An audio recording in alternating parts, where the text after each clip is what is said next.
In 1977, a scientist made a discovery in a mine. He had found a log that had almost turned to coal. Scientists are taught to believe that wood turning to coal takes millions of years. The scientist and his son had realized through an experiment that coal can form much quicker than millions of years. They show a piece of wood almost as coal, and it is believed by scientists to be over millions of years old. Then they show another piece of wood that is almost coal. This piece of wood they manufactured is only 2 weeks old. The two of them show how it is done in a laboratory setting. They put a fresh piece of wood into a steel pipe with some water. They then put the pipe into an oven at about 160 degrees for 2 weeks. This simulates the similar conditions of wood buried deep under the ground of about 6 miles. After 2 weeks, the wood is almost in the form of coal. It does not take millions of years for wood to turn to coal. Maybe thinking to yourself, well, how do they coming up with these figures, when we don't really know how old something precisely is? Well, I'll tell you where they get the idea of millions of years, for example, from. They get this idea from ancient religious sources that are not Christian. That's what you find. As for example, the Earth being 4-point-something billions of years old, that actually gets traced back to Hinduism, the religion of Hinduism. So it's actually not really scientific at all, because back in the ancient past, at the 3rd century AD, the Hindus came up with this idea of that the whole universe was very small, and then it expanded, and then the Earth was formed, and then the Earth was 4-point-something billion years old. And this is back in the ancient times, back to the 3rd century AD. Right? Well, isn't that just the same as the Big Bang Theory? The Big Bang Theory talks about something small, and it expands, and then the Earth is 4-point-something billion years old. So there's an example. That's where we get the idea of millions of years and billions of years. It's not from these scientists becoming smart. It's got to do with they're copying ancient religions that are not Christian, because the system is against the church secretly, and I will show how that comes about.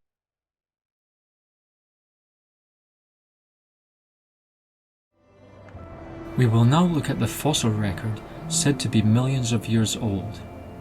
Scientists believe that it takes millions of years for the fossil record to form.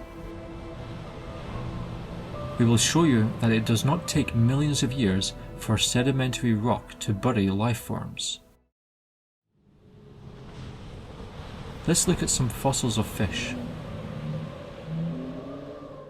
Scientists believe when a fish dies, they sink to the bottom and get buried by the sand.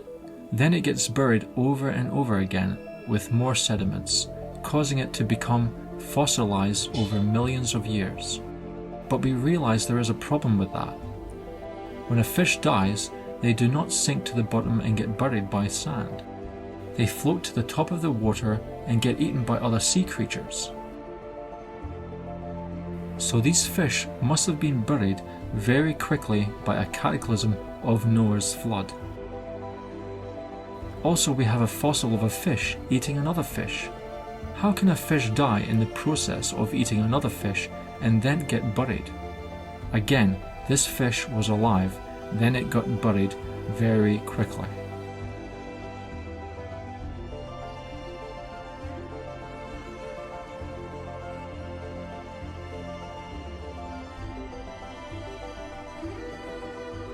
Mount St. Helens is a good example of rapid burial, when the sand hardens in a short time. This strata makes it look like it is millions of years old, but it is not. It is only 40 years old. We also have fossils of 2 dinosaurs fighting. How can two dinosaurs be dead while fighting?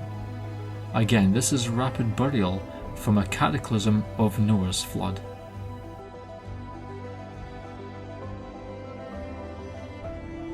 Also, we have dinosaur bones that still has the blood vessels intact.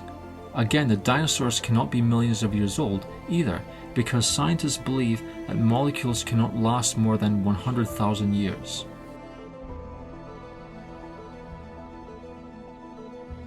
And then we have the discovery of Noah's Ark in Turkey, in the mountains of Ararat, just as the Bible says.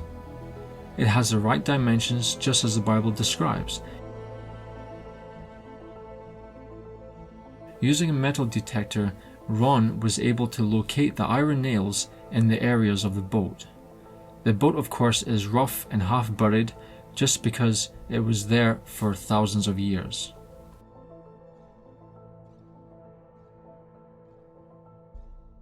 In the Red Sea, Ron was able to find evidence of Egyptian artifacts. And then we also find that there appears to be an Egyptian wheel, and also chariots.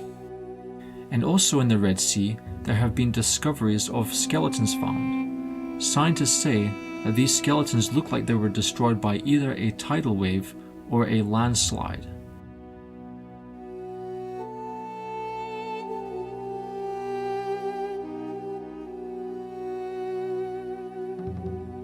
Ron Wyatt eventually finds Sodom and Gomorrah ruins. This whole area is different from the surrounding areas. The formation shows it was heated up to 6,000 degrees Fahrenheit. There are sulfur balls found there, and these sulfur balls burn with extreme heat. We can see arches here, and you can see squared out windows here as well. We can also see a sphinx here in this evil city. And we realize that nobody would ever survive in this form of destruction.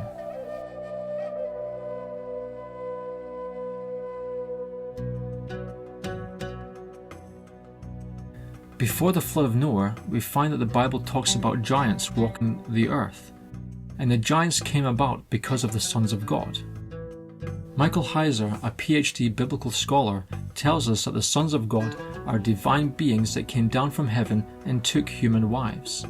They then had children to these women that became the giants. These giants will be half human and half angelic. All of this happening before the flood of Noah. Because of this, it means there must be evidence of giant skeletons. Well, we do find evidence of giant skeletons, and they can be read about in this book called The Ancient Giants Who Ruled America. For example, in this book, there is found an 18-foot giant and a sword that is 9 feet in length. This is just one of many examples of giants that have been discovered. This will explain why there are huge megalithic stone structures that are around the world. Only giants with superhuman strength could do such structures. Let's see some examples of megalithic structures and examine them. In Egypt, there is a statue weighing 1,000 tons. Why would any human in their right mind work with that? Also, it was taken from a quarry that was 500 miles away. Why would people attempt to drag a huge rock through the deserts? Also, the precision of these sculptures are perfect.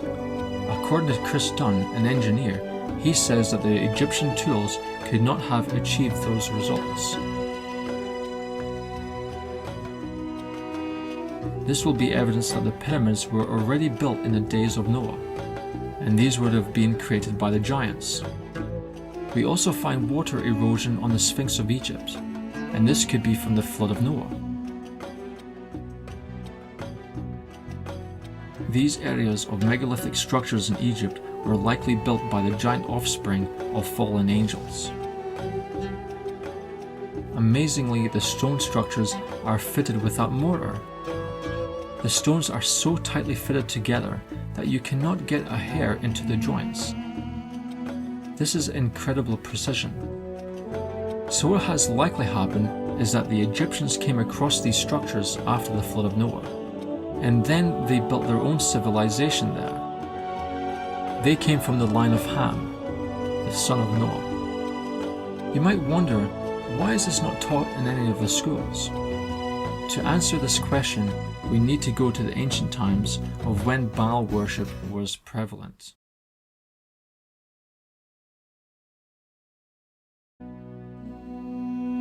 In ancient times, the Israelites experienced the worship of Baal in Israel. The cult worshippers removed the worship of God from Israel and then put in place the worship of Baal. The land eventually went into fornication. They had human sacrifice, and they would cut themselves. This was a very destructive religious practice. The Jews recognized Baal as the enemy of God. They knew this was Satan. I'll actually look at a quote here by Michael Heiser about Satan. In the Ugaritic text, Baal is lord of Zaphon. He is called a prince, and another of Baal's titles is Prince, Lord of the Underworld. This connection to the realm of the dead, of course, dovetails with our discussion of the themes associated with the serpent figure from Genesis 3. It is no surprise that Zebul, Baal becomes Baal-Zebul, Beelzebul, and Baal-Zebub, titles associated with Satan in later Jewish literature and the New Testament. We have realized the worship of Baal is actually Satan. The scriptures say he is the god of this world. This means he has to come under different god names. We find that Baal and the god Zeus are the same. This tells me that Zeus is secretly Satan. Zeus is the Roman god Jupiter, which means Jupiter has to be Satan also. I find it interesting that both Lucifer and Jupiter are associated with bringing light. This is more evidence that Lucifer is the devil, which is mentioned in the King James Bible. We will fast forward from ancient times to the 1700s, a time when the church influenced society with good morals and the belief in God. There are two secret societies we will focus on. One is the Freemasons, and two is the Illuminati. These secret societies had become a hindrance to the church. If you look into Freemasonry's God, you will find it is really the devil. Albert Pike, a 33rd degree Freemason, he says that Lucifer is God. We see that Lucifer, the biblical devil, is the god of Freemasonry.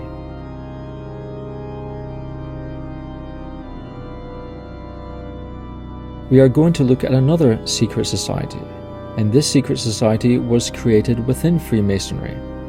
It was called the Illuminati. It was founded in 1776, and the founder of this secret society was a man named Adam Weishaupt.